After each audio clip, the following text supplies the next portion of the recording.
găsit, bine v-am regăsit, dragilor din Zodia Fecioară, oriunde v-ați afla. Suntem din nou împreună la o nouă lectură săptămânală, mai precis ultima săptămână a lunii noiembrie, perioada cuprinsă între 24 și 30 noiembrie. Așa că, dragilor, toți cei care aveți soarele, luna, Venus, ascendentul în Zodia Fecioară, această lectură este de asemenea și pentru voi.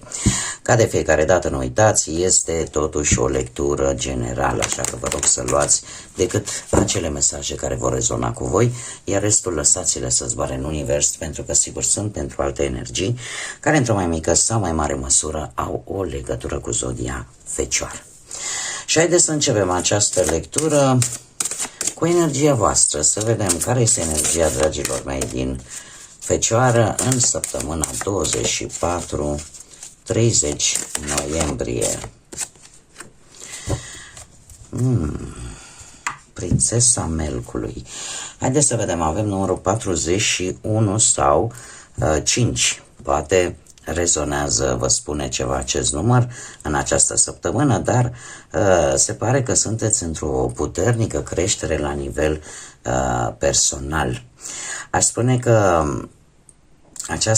această prințesă îmi vorbește foarte mult de o energie pacifică, chiar timidă, aș spune pentru unii dintre voi, dar să știți că este momentul în care voi va trebui să și acționați și să vă ocupați un pic de anumite probleme, de o anumită transformare, poate la nivel spiritual, sau de o anumită problemă care ține de un lucru personal pentru voi.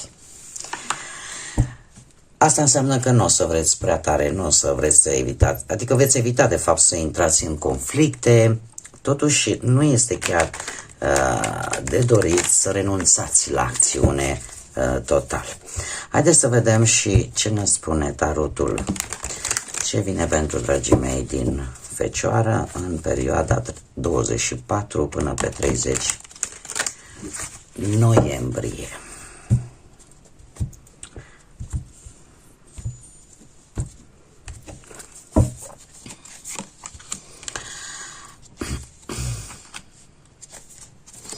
Interesant, deja au ieșit 2 de 5.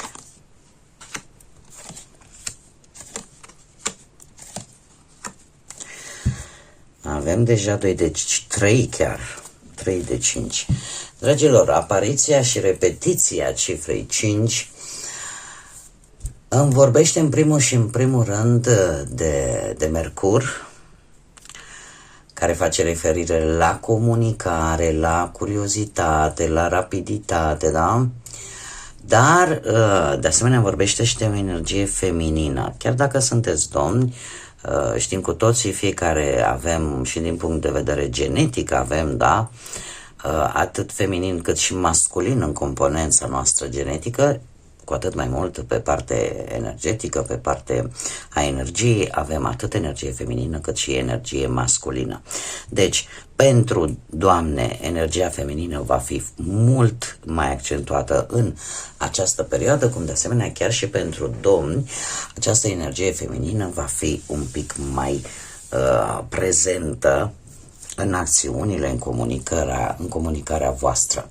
Numărul 5 îmi vorbește de lucruri schimbătoare, de faptul că sunteți într-o săptămână în care vă place să cunoașteți, să călătoriți, să diversificați un pic așa și veți fi probabil și un pic mai comunicativ față de cum ați fost până acum. Chiar dacă veți avea această energie pacifistă, ușor, relativ, poate pentru unii timidă, totuși asta nu înseamnă că atunci când aveți un dialog, când aveți o comunicare, lucrul ăsta nu va fi fluid. De ce spun acest lucru? Pentru că e posibil ca unii dintre voi de-a lungul acestei săptămâni să aveți parte de noi experiențe, dar și de anumite tensiuni, da? Unde această necesitate de a fi un pic mai flexibil, de a te adapta un pic mai bine la situații, va fi foarte importantă. Și haideți să vedem acum cam despre ce este vorba. Și avem un 5 de monede. Un 5 de monede care îmi vorbește despre anumite lipsuri, anumite situații, eu aș spune dificultăți mai degrabă, poate la nivel economic, poate la nivel material. Cert este că în același timp vorbește și de un sentiment pentru unii dintre voi de ușoară izolare. Cumva ca și cum ți-ai fi pierdut nordul, da? O stare de nesiguranță provocate posibil și de aceste dificultăți economice sau pur și simplu vă simțiți voi mai vulnerabil, apare oarece teamă vis-a-vis de viitorul vostru, este cumva, sau poate vi se pare foarte greu să ajungeți la sfârșitul unui proiect, care se pare că este parcă din ce în ce mai greu, dar trebuie să vă spun că nu mai aveți mult până când îl atingeți. În același timp, ce vă poate împiedica să ieșiți din toate aceste stări și ceva, o proastă stare la nivel emoțional. Așa cum bine am văzut, pentru a crește la nivel personal, probabil că această tristețe pe care o arată acest 5 de cupe, această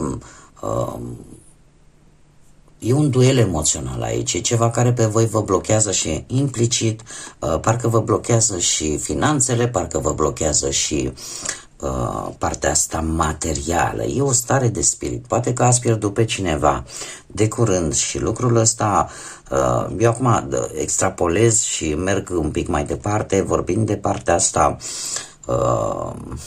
cum să zic eu, materială. Da, poate e vorba de o moștenire care nu vreți să renunțați la ea sau există tot felul de discuții vis-a-vis de respectiva posesiune. Cumva poate trebuie să vindeți ceva, dar din punct de vedere emoțional acel ceva are o importanță pentru voi, care v-ar putea scoate din această gaură, ca să zic, financiară. Sunt multe alte aspecte care, din păcate, e un blocaj pentru a rezolva ceva legat în mare parte de lipsuri de bani. Ce gânduri aveți pentru această săptămână? Ei, de data aceasta aveți tot un 5. După cum bine vedem, ceea ce vă blochează, prin ce treceți în acest moment și ceea ce gândiți, există o corelare foarte mare. Mai lipsește 5-ul de spade ca să le avem pe toate. Ce gândiți? Să vă luptați. Să vă luptați pentru ceva, pentru credința voastră, pentru o idee pe care o aveți. Sunteți destul de individualiști poate în această săptămână și încercați pe cât posibil, sunteți hotărâți să vă apărați ceea ce voi cel puțin credeți că vă aparțin. Da? E posibil în această săptămână să vă așteptați voi deja să știți că puteți să întâlniți anumite contraziceri, anumite adversități, dezacorduri, un pic de haos general, aș spune, făcând referire la această situație în mod special. Ce ar trebui totuși să vă dați seama? De ce anume ar trebui să vă dați seama? De un 2 de monede. Un 2 de monede care îmi vorbește de foarte multă adaptabilitate. Voi sunteți o zodie de pământ și aveți oarecum în caracteristicile practic ale acestei zodii, cum să spun eu, acest lucru totuși de a vă adapta, de a fi atenți la detalii, și ar trebui să faceți uz de aceste calități cu care vine această zodie a Fecioarei, da? Pentru că doiul de monede, mă scuzați, totuși despre asta ne vorbește, de a gestiona foarte bine resursele pe care le ai, capacitățile voastre agile, de a ține sub control poate banul, da, sau chiar și dacă ține ceva legat de muncă. Sunteți destul de practici în ceea ce faceți, așa că sunt șanse să vă adaptați la tot felul de circumstanțe fără să fie nevoie de tot felul de scandaluri, discuții și dialoguri în contradictoriu. Și așa cum bine am văzut, cumva este un moment în care voi va trebui să acționezi și să vă să vă ocupați de această problemă, dar într-o manieră, cum să spun eu, mult mai practică. Mult mai practică și mult mai isteață. Ce ar putea să vă ajute? Ar putea să vă sprijine și să vă ajute în această săptămână un trei de monede care îmi vorbește despre colaborări. Deci pentru a concretiza această situație, pentru a o rezolva, aveți desigur și abilitatea de a lucra în echipă, pentru că înțelegeți foarte bine care este importanța unor conexiuni, care este importanța unor colaborări, iar asta vă poate ajuta foarte mult în această săptămână, colaborarea cu alte persoane care vă pot sprijini în rezolvarea acestei situații cu care voi vă confruntați. Acum, ce este foarte interesant este că de-a lungul acestei săptămâni avem justiția și o regină de spade, dragilor. E o chestie, din câte văd eu aici, cu tentă legală. Justiția vine cu, cum să spun eu, cu ceva foarte exact, cu ceva, o gândire foarte rece, dar foarte rațională, foarte logică, foarte lucruri care sunt logice. E posibil ca, mai ales cu această regină de spade, să vorbim de o energie care, din jurul vostru, care va avea un cuvânt greu de spus. Regina de spade reprezintă zodiile de aer, justiția de asemenea, avem balanță și aici avem balanță, de asemenea vărsător sau gemeni, dar este cineva care are o gândire destul de severă și total independentă și care, într-un fel sau altul, își va spune punctul de vedere într-o manieră foarte directă, fără să aibă niciun fel de teamă și în așa fel încât lucrurile să se desfășoare destul de corect, destul de drept, ca să spun așa. Acum, voi dacă aveți, de exemplu, un ascendent într-o zodie de aer, aș putea să zic că și voi, la rândul vostru, veți încerca să faceți ceea ce este corect, ceea ce este viabil, dar vă veți impune punctul de vedere într-o manieră foarte directă.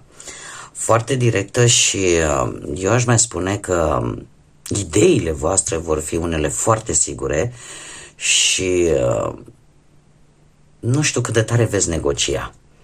Nu știu cât de tare veți negocia vis-a-vis de această situație, doar că până nu ajungeți la miezul problemei, până nu vedeți clar ce și cum, nu o să vă lăsați și o să aveți o atitudine așa foarte...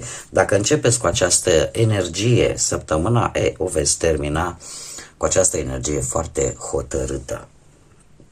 Iar cum am mai spus, justiția mai poate vorbi și de consultarea poate cu un avocat destul de bun, care poate fi reprezentat chiar și de această regină de spade, referitor, cum am mai spus, la niște documente legale. Tot ce pot să vă spun este că această situație, dacă ține de partea asta a legii și de aplicarea ei, va fi un pic de durată. Nu va fi, să zicem, pe o perioadă scurtă de timp, deci va dura un pic ca și timp. Haideți să vedem acum care este mesajul pentru voi, dragilor, din Fecioară în săptămâna 24-30 noiembrie. Care este mesajul pentru voi, dragilor, din Fecioară? Un mesaj, te rog, pentru dragii mei din Fecioară.